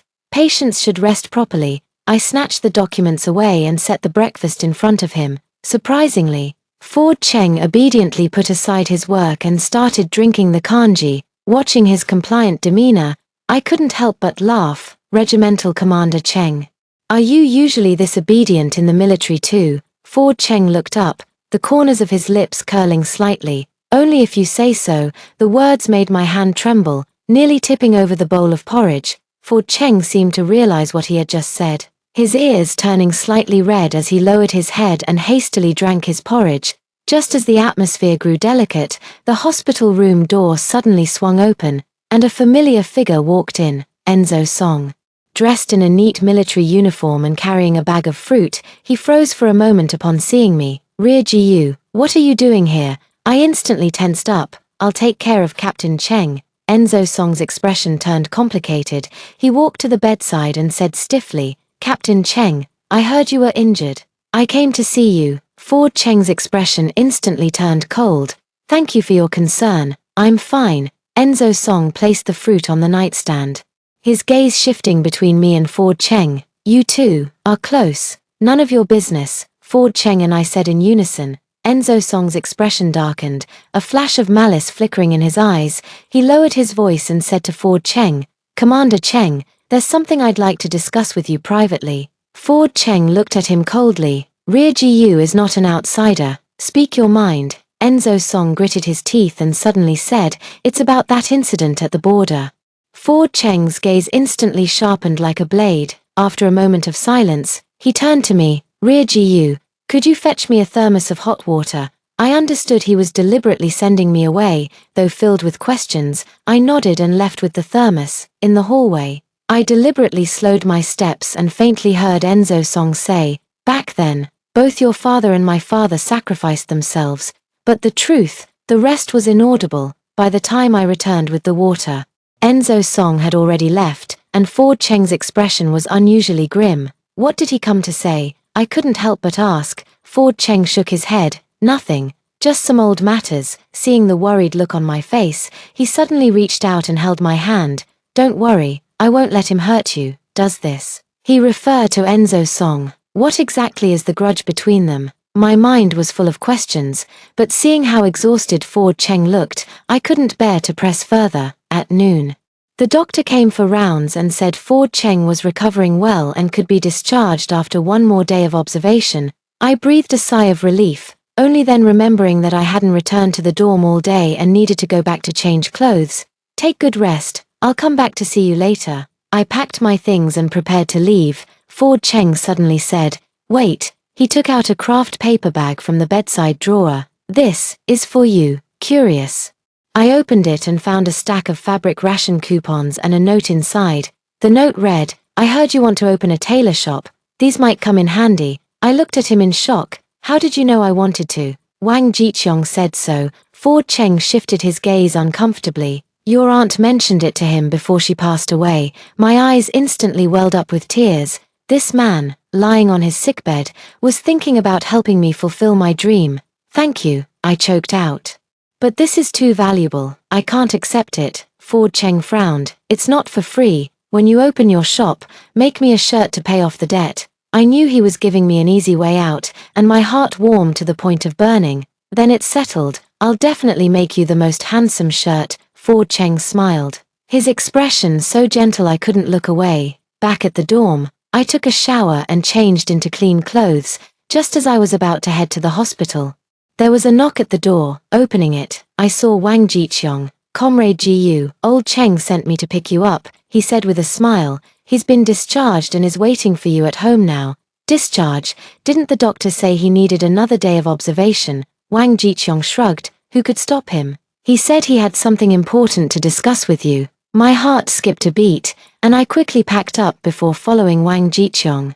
Ford Cheng's residence was a small bungalow in the military family compound, simple but tidy. When I entered, he was sitting at his desk writing something. Upon seeing me, he immediately stood up to greet me. "Why don't you rest a bit more?" I couldn't help but chide. Ford Cheng motioned for me to sit down, his expression somewhat grave. "Rear Jiyu, there's something I must tell you." I looked at him nervously. "What is it?" Ford Cheng took a deep breath. "About Enzo Song, and also the matter concerning my father and your uncle." My heart trembled. Was the past aunt mentioned on her deathbed finally about to be revealed? Ford Cheng's gaze fell on the jade bracelet on my wrist. "This bracelet was left by my father for your uncle. Back then at the border, your uncle saved my father's life." I gently stroked the jade bracelet, waiting for him to continue. "But in the end, neither of them made it back." Ford Cheng's voice was low. "Because someone betrayed them." "Who is it?" My voice trembled. Ford Cheng's eyes turned icy. "Enzo Song's father." I gasped sharply. "So you and Enzo Song, not a personal grudge?" Ford Cheng shook his head. "But Enzo Song always believed I knew the truth, fearing I would expose his father's deeds. All these years, he's been targeting me at every turn." I suddenly understood. "So the reason you helped me was also because..." "At first, yes," Ford Cheng admitted frankly. "I knew you were the Jiyu family's daughter and wanted to repay your father's kindness. But later," he paused, his gaze softening. "Later, it wasn't about that anymore." My heart skipped a beat. Then why?" Ford Cheng didn't answer directly. Instead, he took out a metal box from the drawer, opened it, and handed it to me. Inside were neatly kept the wrapping paper from the butter cookies I made, the thank you notes I wrote to him, and the ticket stubs from the cultural performance. "These, I've kept them all." Ford Cheng's voice was as light as a feather. "Rear Jiyu, I've never done this for anyone before." Tears welled up in my eyes as all my questions found their answers. This man was expressing his feelings in the most awkward yet sincere way possible. "Ford Cheng." I mustered my courage and looked straight into his eyes. "Can I hug you?" Ford Cheng froze for a moment, then opened his arms wide. I threw myself into his embrace, feeling the strong rhythm of his heartbeat. His arms were warm and secure, like a long drifting ship finally finding its harbor. "Rear Jiyu," Ford Cheng whispered softly in my ear, "I want to file a relationship report." I looked up at his earnest expression and nodded with a smile. "Okay." At this moment, all the past grievances vanished like smoke. I knew a new chapter of life, a true beginning, had finally arrived. On the third day after submitting the relationship report, the entire military district knew about Ford Cheng and me being together.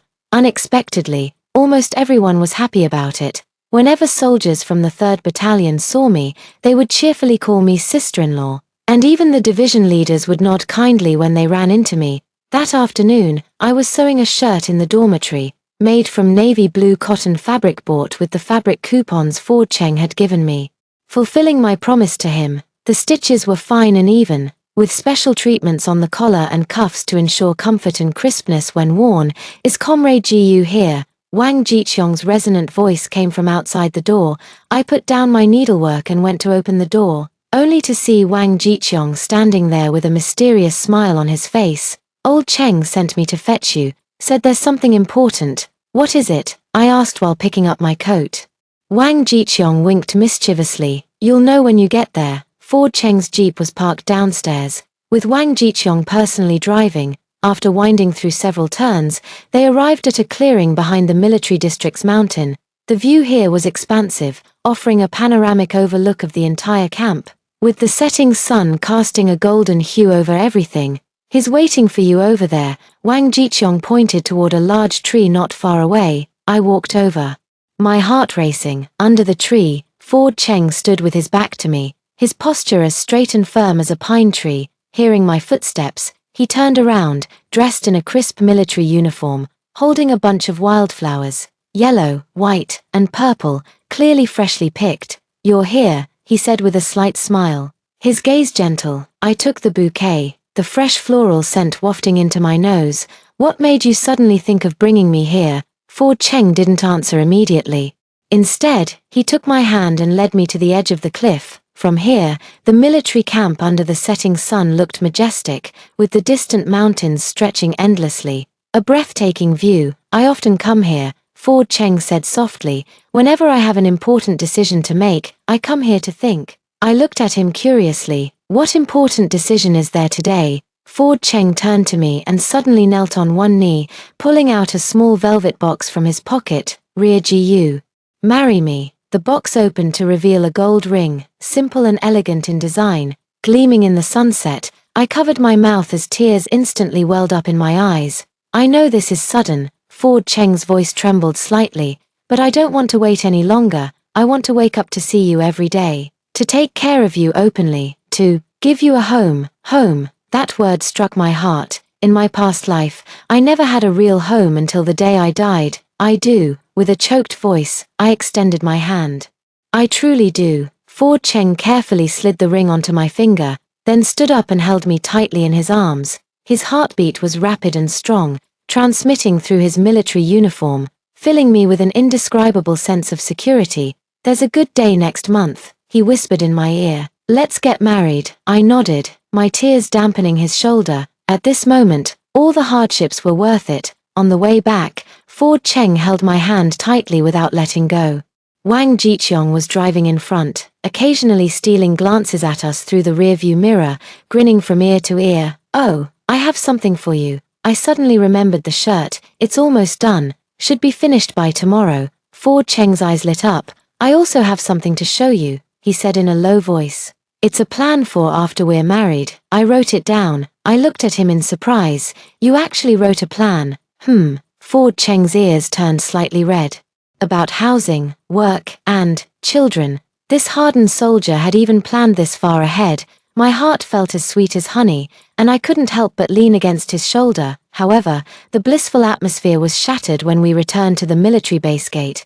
A messenger rushed over. Regiment Commander Cheng. Urgent military orders. The division commander wants you at headquarters immediately. Ford Cheng's expression changed, and he said apologetically, you go back first. I'll be right there. I nodded and watched him stride away. Wang Jiqiong walked me back to the dormitory, comforting me. Don't worry, it might just be a routine drill, but my gut told me it wasn't that simple. The wait lasted until midnight. I sat by the bed, the finished shirt neatly folded on my lap.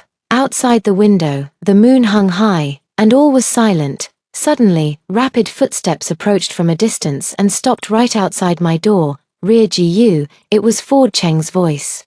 Low and tense, I quickly opened the door to see Ford Cheng standing in the moonlight, his expression terrifyingly grave. What's wrong? My heart instantly tightened. Ford Cheng stepped inside, closed the door, and then spoke. I have a mission. There's trouble at the border. Our battalion is leaving immediately, now. My voice trembled. In an hour. Ford Cheng held my hand. I'm sorry, The wedding might have to be postponed. I fought back tears and forced a smile. It's okay. I'll wait for you to come back. Ford Cheng's gaze fell on the shirt, and he reached out to gently touch it. For me, I nodded and handed him the shirt. Try it on and see if it fits. Ford Cheng took off his military jacket and put on the shirt. The navy blue color accentuated his tall and straight figure, with the cut perfectly framing his shoulders and waistline. He looked so handsome that I couldn't take my eyes off him. It fits very well, he said softly. Thank you. We stood facing each other, neither willing to break this final moment of tranquility. Eventually, Ford Cheng sighed and took out a stack of documents from his briefcase. This is the post-marriage plan I've prepared. Take a look first. I took the document and flipped through a few pages casually, only to be instantly stunned. This was no simple plan. It was clearly a manual. From housing allocation to children's education, from household expenses to holiday arrangements. Every detail was covered, complete with annotations and revision marks. How long have you been preparing this? I asked softly. Ford Cheng looked somewhat embarrassed. Since the day I met you. I could no longer hold back my tears. This man had already planned me into his life from such an early stage, and this too. Ford Cheng took out another passbook. My savings, I'm entrusting them to you. I opened the passbook, and the number on it made my eyes widen. A full 5,000 yuan, in the 1980s. This was an absolute fortune. I can't accept this, I quickly declined. Ford Cheng pressed my hand down. If I don't come back, don't talk nonsense. I abruptly covered his mouth. You must come back, I'll wait for you. Ford Cheng gazed deeply at me, then suddenly pulled me into his arms and kissed me. The kiss was urgent yet tender, filled with reluctance and promise. I responded until breathing became difficult. Wait for me to return, he whispered in my ear. I will. When I saw Ford Cheng off at the assembly point, the soldiers of the 3rd Battalion were already ready to depart. Wang Jiqiong spotted us and tactfully walked away. Ford Cheng embraced me tightly once more, in front of everyone. Regiment Commander Cheng, it's time.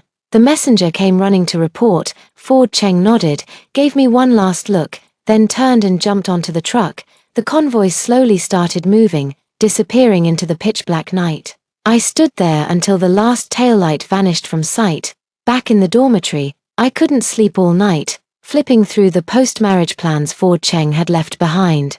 Every page was filled with annotations, some sections even revised repeatedly. In the chapter on children's education, he wrote, I hope our child will be as kind and strong as their mother, but not endure as much hardship as she did. My tears soaked the pages. At the break of dawn, I was startled awake by a series of urgent knocks on the door. Opening it, I saw Wang Jiqiong, his face unusually grim. What's wrong? My heart instantly leaped into my throat. Enzo Song has been reported. Wang Jiqiong lowered his voice, suspected of accepting bribes. He's under investigation now. I froze. When did this happen? Last night. Right after old Cheng left. Wang Jiqiong's expression was complicated. The whistleblower was Isla Lin. What? I could hardly believe my ears. She reported Enzo Song. Wang Jiqiong nodded. Apparently, Enzo Song refused to help her son get a job. In a fit of anger, she exposed the bribery. I was too shocked to speak. Those two, who were so deeply in love in their past life that they could make my daughter pull the oxygen tube. Now they've turned against each other. There's something even more bizarre. Wang Jiqiong glanced around and lowered his voice further. Enzo Song insists that old Cheng framed him, and even said, this border mission is a trap. A chill ran down my spine. What does that mean? Not sure. Wang Jiqiong shook his head, but before leaving, old Cheng told me that if he didn't report back within 3 days, I should have you go find Division Commander Li. My legs went weak, and I had to grab the door frame to keep from collapsing. Had Ford Cheng sensed the danger all along? Then why did he still go? Political instructor Wang. I forced myself to stay calm. Do me a favor. I need to see Isla Lin. In the military district's confinement room, Isla Lin looked haggard, her usual arrogance completely gone. When she saw me, she froze for a moment before sneering. Here to laugh at me. How much do you know about Enzo Song? I got straight to the point. Isla Lin's smile stiffened. What do you mean by that? Was he planning to harm Ford Cheng? I stared intently into her eyes. Isla Lin's expression changed, and she suddenly burst into laughter. Ha ha ha, only worrying now. Too late. Ford Cheng is probably already. My heart nearly stopped. Already what? Isla Lin leaned closer to the iron bars, lowering her voice. Why do you think Enzo Song was suddenly reported? It was to stall the investigation team, to stop them from discovering the border intelligence was fake. I felt as if I had fallen into an ice cellar. You set a trap. Not me. Isla Lin shook her head vehemently. It was Enzo Song. He hates Ford Cheng for taking you away, and even more for Ford Cheng knowing about his father's betrayal of his comrades back then. I turned and ran, hearing Isla Lin's hysterical screams behind me. Rear GU. Save me, Enzo Song will kill me. When I found Wang Jiqiong, he was pacing anxiously in his office. I told him the information I had gotten from Isla Lin, and his face instantly turned deathly pale. I must report to Division Commander Li immediately. Wang Jiqiong grabbed his hat and was about to leave. Wait. I stopped him. Does Ford Cheng know about this? Wang Jiqiong hesitated for a moment, then nodded. He had suspicions before setting off, but military orders are absolute. My world spun. Ford Cheng went despite knowing it might be a trap. That fool, I'm going to find him, I said firmly. No, Wang Jiqiong flatly refused. It's too dangerous. Then help me contact Division Commander Li, I compromised. Division Commander Li was a white-haired old general with eyes as sharp as an eagle's. After hearing my account, he remained silent for a long time before suddenly asking, "So you're Jiu Jigua's niece?" I was taken aback. "You know my uncle, more than just know."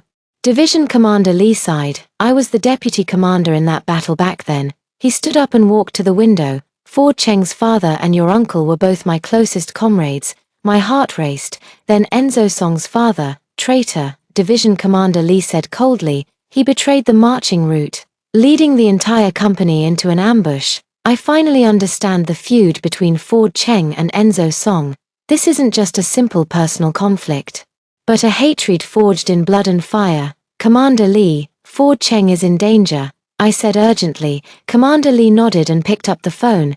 "Get me the border command center." Every second felt like an eternity as we waited for the connection. Finally, someone answered on the other end. And Commander Li quickly explained the situation. After hanging up the phone, his expression grew even more solemn. "We've lost contact with the border for over 6 hours now." My blood ran cold. "But don't worry too much," General Li reassured. "Ford Cheng is the finest soldier I've ever trained. He won't fall into an ambush so easily." "I need to go to the border," I pleaded once more. Division Commander Li scrutinized me and suddenly asked, "The jade bracelet on your wrist, is it from the Cheng family?" I nodded. Indeed, a faint smile appeared on Division Commander Li's face. "Cheng Jigua once said this bracelet is only passed down to the wives of the Cheng family." He stood up and made a decision. "I'll arrange a vehicle to take you to the border. But remember, no matter what happens, follow orders." 2 hours later, I boarded the military truck heading for the border. Clutching Ford Cheng's spare uniform and medical supplies in my arms, I silently prayed, "Please be safe, Ford Cheng. I never got the chance to tell you. Meeting you in this lifetime has been my greatest fortune." The military vehicle jolted along the rugged mountain road for an entire day. Accompanying us besides the driver were an elderly military doctor surnamed Zhong and 2 guards. Dr. Zhong, nearly 60 with graying hair, had been resting with his eyes closed throughout the journey. But as the vehicle passed a perilous cliff, he suddenly opened his eyes. "We're almost there," he said hoarsely, gazing out the window. "Ahead is where the ambush happened back then." I followed his gaze and saw jagged rocks on the steep cliff face, with a narrow, winding path snaking upward. The terrain was so treacherous it sent a chill down my spine. Was it here that Commander Cheng and the others lost contact? My voice trembled. Dr. Zhong nodded, his expression complicated. 20 years ago, Cheng Jigua and Jiu Jigua were ambushed here too. Jiu Jigua, my uncle's name. My heart clenched abruptly, and I instinctively touched the jade bracelet on my wrist. Whether it was my imagination or not, the bracelet seemed slightly warmer than usual. As dusk fell, we finally arrived at the border camp. It was much more rudimentary than I had imagined. A few tents surrounding a bonfire, with a dozen or so soldiers patrolling back and forth with grim expressions. Division Commander Li sent us. The guard showed his credentials. "Any news about Regimental Commander Cheng?" A bearded officer walked over and shook his head. "The search team has already been dispatched, but the terrain here is complex, and it's a minefield, My legs gave way, and I nearly collapsed. Dr. Zhong quickly steadied me. Don't panic, kid, old Cheng has a tough life in him. I was assigned to rest in a small tent. The guard brought hot soup and dry rations, but I couldn't swallow a bite. As night fell, the camp was left with only the crackling of the bonfire and the footsteps of the sentries. I curled up in my sleeping bag, clutching Ford Cheng's military uniform tightly, tears silently soaking the fabric. I don't know how long it had been when suddenly there was a commotion outside the tent. I sat up abruptly, hearing someone shout, "Found him, found him." Without even stopping to put on shoes, I dashed out of the tent barefoot, at the center of the camp. Several mud-covered soldiers were gathered around a stretcher. My heart leaped into my throat as I pushed through the crowd and rushed forward. The person lying on the stretcher wasn't Ford Cheng, it was Wang Jiqiong. His left leg was a mangled mess of flesh and blood, his face as pale as paper, but he was still conscious. Political instructor Wang, I threw myself beside the stretcher. Where's Ford Cheng? Where are the others? Wang Jiqiong's eyes lit up when he saw me. And he struggled to sit up. Comrade Jiyu, how did you? Where's Ford Cheng? I was practically screaming. Wang Jiqiong's eyes dimmed. We walked into an ambush. Old Cheng covered for everyone and drew the enemy away. My world froze in that moment. A buzzing filled my ears, my vision blurred. I could only see Wang Jiqiong's mouth moving, but couldn't hear what he was saying. Girl, girl. Dr. Zhong's voice finally pierced through the fog as he slapped my cheeks hard. Snap out of it. Nothing's confirmed yet. I numbly let him help me into the chair and mechanically took the hot water. It was scalding, but I couldn't feel it. My mind was filled with Ford Cheng's parting words. Wait for me to come back. Tell me the details, Dr. Zhong Jun said as he treated Wang Jiqiong's wounds. Wang Jiqiong endured the pain and spoke haltingly. We went to the border outpost based on the intel, but were ambushed on the way. Old Cheng sensed something wrong and immediately ordered a retreat. But the enemy fire was too intense. He stayed behind with the third company to cover our escape. Who were the enemies? Dr. Zhong Jun asked gravely. I'm not sure, they were in civilian clothes, but their tactics were professional. Wang Jiqiong suddenly grabbed Dr. Zhong's hand. Old Cheng was shot. I saw blood on his chest with my own eyes, but he still insisted we go first. Shot, in the chest. Those words stabbed into my heart like knives. I couldn't hold back any longer. I rushed out of the tent, ran to the edge of the cliff at the camp, and sobbed into the dark night sky. Ford Cheng, you liar, you promised you'd come back. I screamed at the top of my lungs, my voice echoing through the valley. The jade bracelet on my wrist suddenly became scalding hot. When I looked down, I was so shocked I forgot to cry. The bracelet was glowing.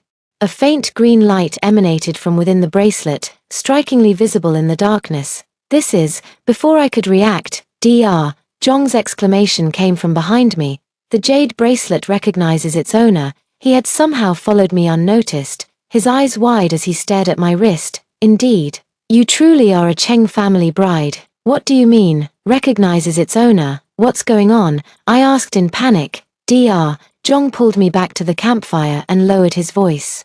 This bracelet is a Cheng family heirloom. Legend says it glows when worn by the true bride of the Cheng family. He paused, then added, the last time it glowed was 20 years ago, when Ford Cheng's mother wore it. I touched the scorching jade bracelet, both startled and puzzled.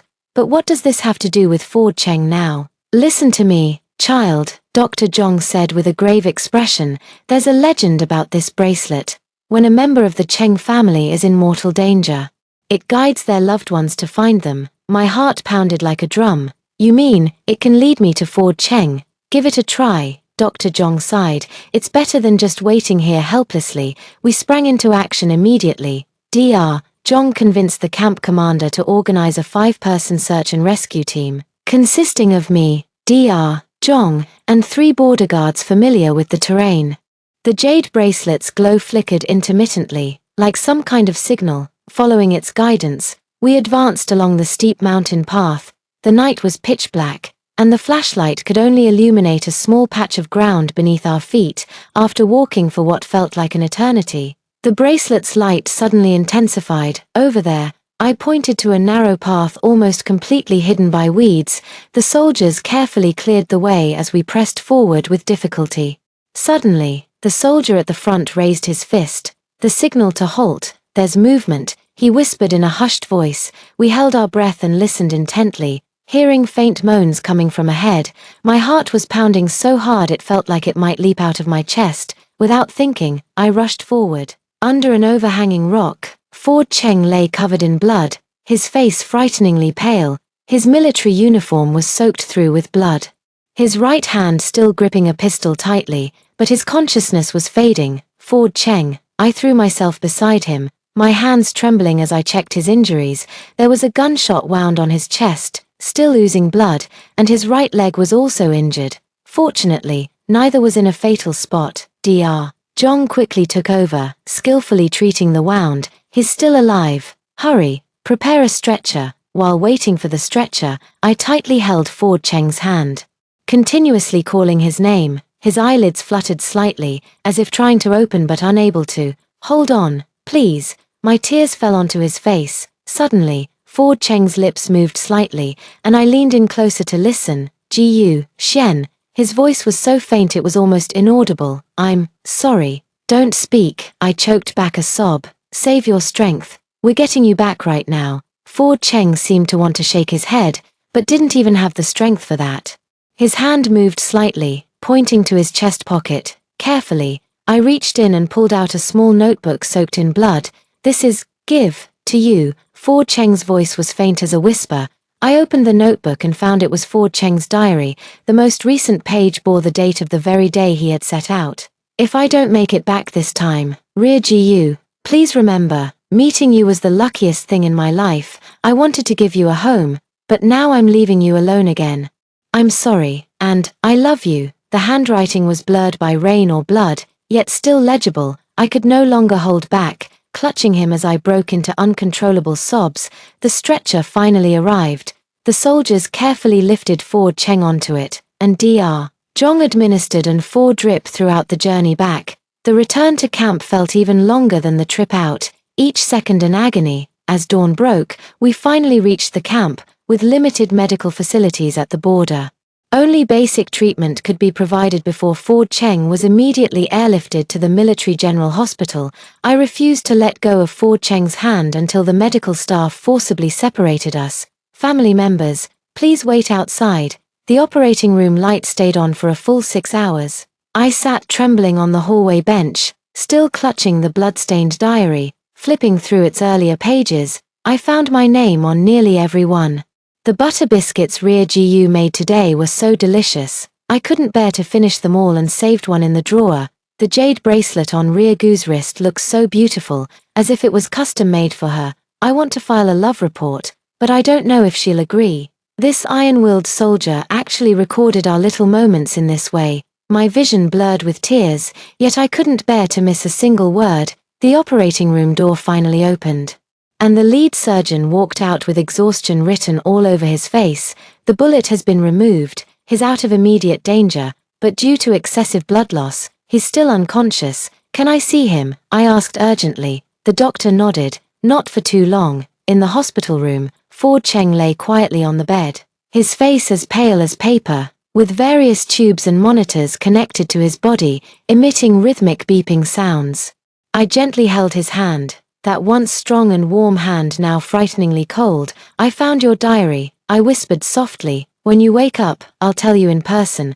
I love you too. Ford Cheng showed no response, only the waves on the monitor proved he was still alive. In the days that followed, I stayed by his bedside without leaving for a moment. Dr. Zhong visited daily, bringing me updates from the front lines. Enzo Song has been formally arrested, and Isla Lin is under protection as a tainted witness. As for the ambush at the border, the investigation revealed it was orchestrated by foreign forces, but Enzo Song provided intelligence, making his crime even more severe. On the morning of the 7th day, as I was wiping Ford Cheng's face, I suddenly felt his fingers twitch. Ford Cheng. I held my breath, staring intently at his face. His eyelids trembled slightly before slowly opening. Those eyes I had longed to see, though still dazed, were unmistakably open. Doc, I stammered excitedly. Doctor, he's awake. The medical staff rushed over to examine him and confirmed that Ford Cheng was out of danger. After they left, the ward was finally quiet with just the two of us. Rear Gu, Ford Cheng's voice was weak and hoarse. Are you okay? Even at a time like this, his first words were to check on me. Tears welled up in my eyes again. I'm fine, but you're not. Do you have any idea how worried I was? Ford Cheng wanted to raise his hand to wipe my tears but gave up due to weakness. I took the initiative to hold his hand and pressed it against my cheek. Did you read the diary? He asked softly. I nodded, my tears wetting his hand. Yes, I read every page. Then, the answer, hope flickered in his eyes. I leaned down and gently kissed his pale lips. I love you, Ford Cheng. Once you're better, we'll get married. Not a single day more to wait. Ford Cheng smiled, weak as it was, but it was the most beautiful smile in the world. A month later, Ford Cheng was discharged from the hospital, still needing a cane. But the doctor said his recovery was going well. We returned to the military base and were welcomed like heroes, to our delight.